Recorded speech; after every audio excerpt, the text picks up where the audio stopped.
Tinatayang nasa 1.4 na bilyong piso na halaga ng mga luxury vehicles ang natuklasan ng mga tauhan ng Bureau of Customs sa Pasay at Parañaque City nitong Huwebes, Pebrero 13. Ayon sa BOC Customs Intelligence and Investigation Service, nakatanggap ng mga larawan mula sa concerned citizen patungkol sa mga mamahaling sasakyan na hinihinalang smuggled.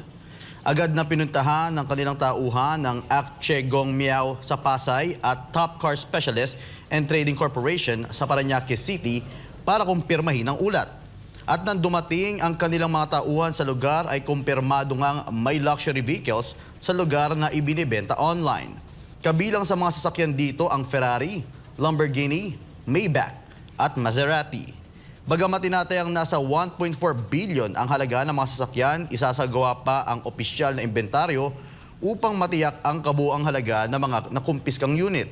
Agad namang sinarado ng otoridad ang dalawang warehouse habang binigyan ng 15 araw ang mga may-ari, umuupa, nagpapaupa, nakatira, kinatawan o sino mang may pananagutan sa mga warehouse mula sa pagtanggap ng letters of authority upang magsumite ng kinakailangang dokumento na magpapatunay na ang buwis at bayarin ay nababayaran ng tama.